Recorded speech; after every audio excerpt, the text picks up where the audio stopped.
Hello friends and welcome to Edupedia World Videos. This is the course Basics of Programming in C language, and in this video tutorial we will be learning about nested loops. Till now in our course we have covered various kinds of loops, but right now we have done only using a single loop in a single code. Now we will be learning about nested loops. Well, the concept of nesting, whenever talked about in reference of a programming language, means that using one programming construct inside a similar kind of another programming construct. That means using one loop inside another loop. So to see this programmatically, let us start a new project, and as usual we will use the console application. Select the C compiler and let us give the title to the project. Let us say it is nested loops. Okay, so our project is now started. This is the default main function. We do not need the hello world line, so let us remove it from here. Now what we will do is we will start writing our program. Okay, so just for the introduction, let me zoom in the code a bit first. Okay, so now it is clear, and I should also select a different perspective so that it is easier for you to focus on the code. Okay, so these two lines over here are the preprocessor directives used to include various files. Okay, so we are including headers over here. First is the stdio.h, which is standard input output.h. It includes input output basic functions like printf and scanf, etc. And then the second one is the stdlib.h or standard library.h. This contains certain extended functions. One of them is like exit function inside C language. Okay, so after that we have begun our main function, and main function always has to return an integer to the operating system. And here we have put a default return statement at the end of the main function, which you should normally do as a good programming practice. Whenever you begin a new function which has to return something, just add a return statement by default. Okay, so that you do not forget to add this particular return statement. Okay, so now we should begin with our programming. Let us first define an objective for our code. So I will write the objective inside a comment over here. Okay, so the objective for this code would be to use nested loops. Use nested loops to print patterns on console. Okay, so we will use nested loops to print patterns, and our patterns would be like a triangle. Suppose first pattern that we would try is a triangle using a character. So any character you can choose, like star or hash. Okay, you can use any of these characters and we will be actually printing a triangle. So in the first example we will build a basic triangle which would be a right angled triangle, and in this second example we will make the things more complex and we will try and build a non-right angled triangle. Okay,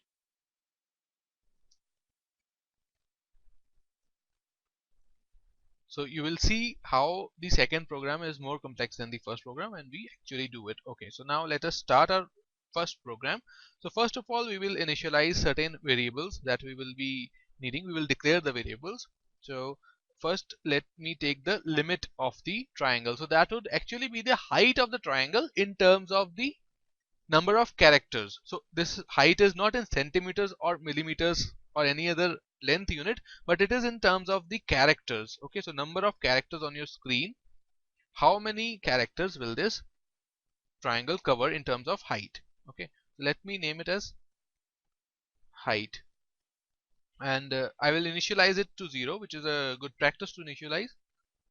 Okay, so then you will need counters for your loop. So we have already done in loops that every loop has a certain condition, and till that condition is true, that loop keeps on repeating the instructions within it. So this condition now has to be implemented based on the value of certain variables. So each loop at least has one loop variable with it. And here, since we are using nested loops, we will be using one loop inside the other loop. So let us declare one loop variable for each of these loops. So in total we will declare two loop variables. So let me name them as counter loop 1, okay, and I will initialize it to 0, and then counter loop 2, this also I will initialize to 0. Okay, so now our basic shell including the variable declaration is complete. Now what we can do is we can ask the user to input the height of the triangle. So let us do the needful for that. To take any input, first you have to inform the user that what kind of input you are expecting. So for that you will need to print something on screen, and we will use printf. Since this is only a constant string that has to be printed on the screen, we do not have to print any variable value. So you will just have a double quotation mark and just write the statement. So let us write, please enter the height of the triangle. So this height that you enter would be in terms of number of characters, not any other unit but number of characters. Now let us write a scanf statement. So scanf has a format that first we will have to include the format specifier of the data type of the variable that we have to take as an input. So format specifier for integer, because we have to take height as an input, which is an integer variable. Format specifier for this variable would be %d. Okay, and now we will have to give the address of this particular variable. So we have declared a variable height, so address of any variable can be given by using the address of operator in C, which is the ampersand operator. Okay, you can press shift 7 in most of the keyboards to get this particular operator. So this means address of and the variable name height. So this will tell the compiler that whatever value is entered by the user, you have to interpret it as an integer and store it at the address of height variable. Okay, so now the input has been taken from the user. Now what we have to do is we have to start our loops for implementing the logic of printing a triangle. Okay, let us also take the character which we have to use to print the triangle. So let us take it as char and give it any value. The variable name could be character itself, okay, and you can initialize it with any value. So let me initialize it with a star asterisk. Okay, now you can also take this character as an input from the user itself. Okay, so that would also be a nice idea. So let us take it this character also as an input from the user. So let us write, please choose a character for drawing the triangle. Okay, and since we have not put any new line after this particular printf statement, we should put a new line over here, and you should remember that new line is given by the escape sequences, and escape sequence for new line is \n. Okay, so this will be interpreted by the compiler as a new line. So compiler will not print \n over here but print a new line over here. Okay, so this statement print please choose a character for drawing the triangle will appear in the next line after the scanf. Okay, so now we can again do a scanf, but here we have to input a character variable, not an integer variable. So for that the format specifier would be %c, and the variable name would be given as address of character. Okay, so now both the inputs are complete. Now to start our loops, so we will be doing this program using the for loops. Okay, both the loops that we will be using will be for loops. The syntax of for loop I will just recall for the users, so it would be more easier for you to remember and understand the program. First we have the keyword for, then you have the initialization of the loop counter. Although we have initialized the counter variables over here themselves, but it would be a good practice to initialize them within the loop. So counter underscore loop 1, we initialize it to 0. Okay, now we have to give a condition. So counter underscore loop 1 should be less than, so loop 1 counter we will be using for the vertical screen area. Okay, so the image that will be draw will be in 2 dimensions, that is it will have a height and it will also have a width. Okay, we have to traverse 2 directions while printing. First is the vertical direction, the second is the horizontal direction, or the y-axis and the x-axis.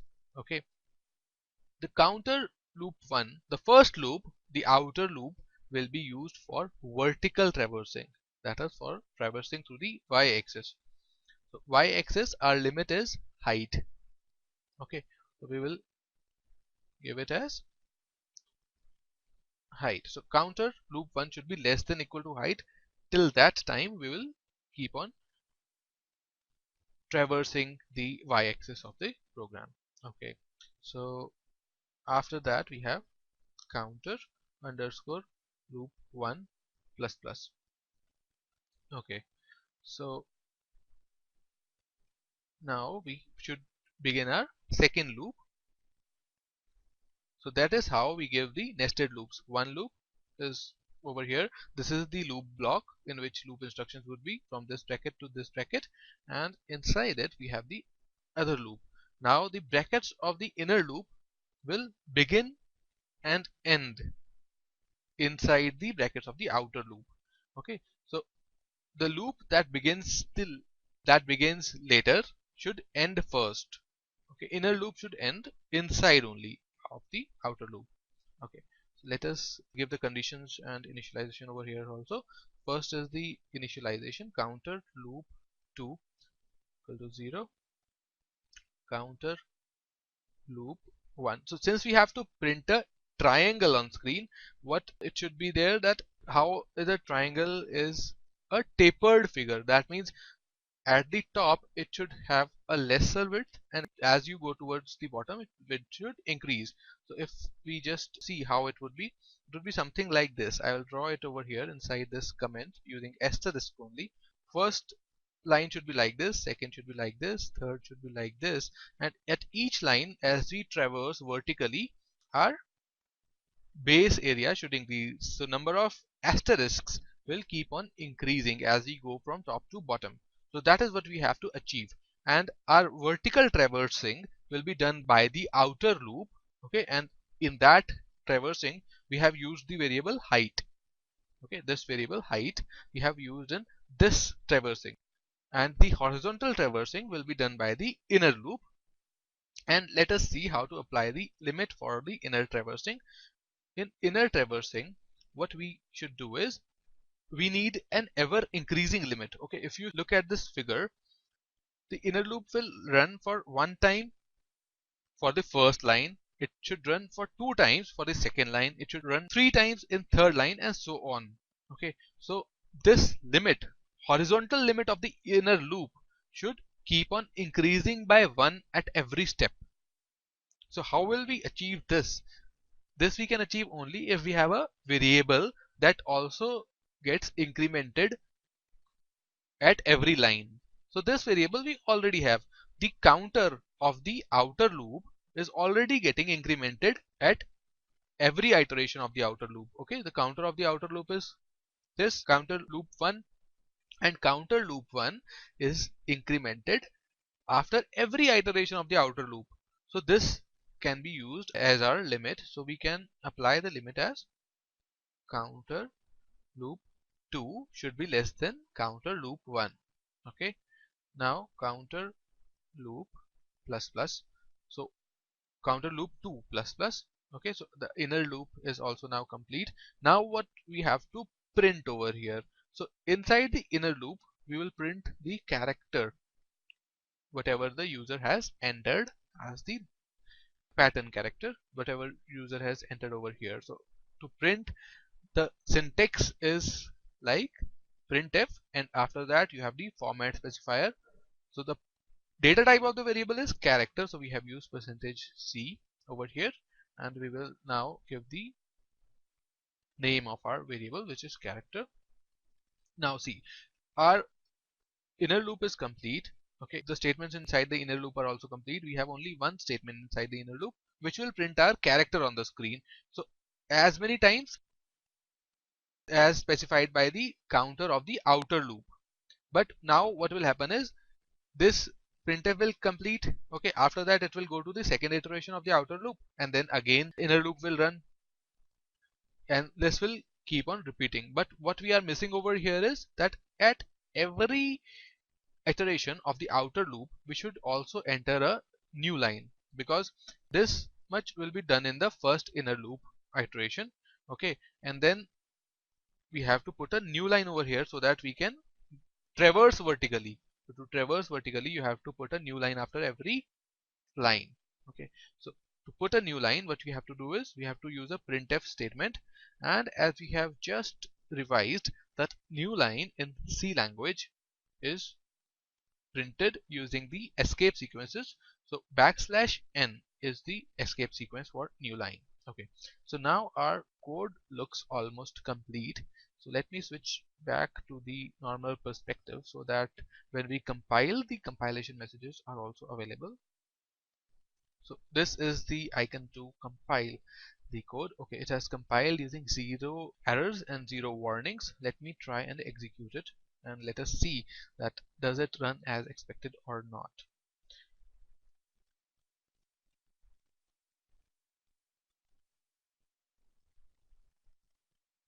Okay, so it is now run and it is asking me for the input. So let us enter the height of the triangle as 10.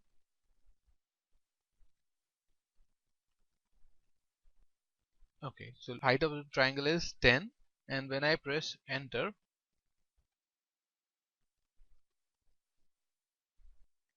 okay, so what is happening right now is that the second input statement, second scanf statement, is not getting executed. Now this happens sometimes. Why does it happen? I will explain you, and I will also explain you the solution to this thing. Okay, so C language has the std_in and std_out file descriptors, which means that it has two associated console pointers to it. So one it uses for taking the input from the console, and other it uses for printing an output on the console. So it has two references to the console. And what is your console? It is your window. In case of Windows it is your DOS window, and in case of Linux it is your shell window. So this is our console over here, and our C program is associated using two pipes, you can say, to the console. So one pipe is used for the input, for taking the input. Whenever you use the scanf statement and enter anything on the keyboard, it uses that particular pipe to read the input from the console, and another pipe is used to display the output back to the console. Now what happens is these pipes are buffered, and sometimes there is some garbage that comes through these pipes. Okay, so what is happening is, I'll just show you. When I am running this code, it is asking me for the height of the triangle. I am entering 10, and then I am pressing enter. So second scanf statement is getting skipped because some garbage is getting into the input pipe. Okay, so what is a good practice to avoid this garbage is that you have to use a function which is fflush. Fflush means it should flush all the garbage inside the pipe that you mentioned right here. So this pipe is also known as a file descriptor. Okay, you should ignore this as per now, but we will do this when we do the advanced course in the C language. Right now you just remember that to have multiple inputs one after the other from console using scanf statement, in between those scanf statement you should use the line fflush std_in, where std_in is the input pipe, standard input pipe from your console to your code. Okay, when you take one input, after that flush the input pipe so any garbage is removed, and then you can take on the second input. Okay, so now let us see our program works or not. It is asking me for the height of the triangle. Let me enter 12. Now see, it is stuck on the second input. So that means there was some garbage which was coming earlier. Now we have used f flush statement which has flushed out that garbage, and then we have again used scanf statement. So now its input pipe is empty. Now it is asking me for the input. So let me enter the character as, say, asterisk, and let us see. Okay, so here our triangle as we expected is completely displayed on the screen. Okay, so you can try various characters and various heights and just make sure that all your logic is working fine. So this time let us try a smaller height. Let us try a height of 5 characters. Okay, and let me enter the character as plus sign. Okay, it is working. It is printing 4 lines at this moment. So why it is printing 4 lines is because our logic over here says less than height. Okay, so now you have to understand the difference between less than and less than equal to. The students with mathematical background will easily interpret this, but if in case you have some difficulty, so I will tell you that less than means that its value should be less than the value of height. So if height is 5, it is, this condition is true only if the value is less than 5. That means till 4 this condition is true, and as soon as the value of this variable counter loop 1 becomes 5, this condition becomes false. Okay, so when you put a less than equal to, that means that either the value should be less than, or it can also be equal to height. So in that case the loop will run from 0 to 5. So let us now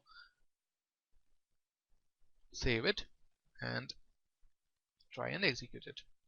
Let me enter the height as 5 again and the character as star. Okay, so now it has run for the 5 times, and you can see that as expected our triangle is now complete. Okay, so I hope that this particular video was clear to you. We will do a similar exercise again so as to make your concepts more clear and more strong. Okay, so continue to watch the course Basics of Programming in C language. Thank you and have a nice day.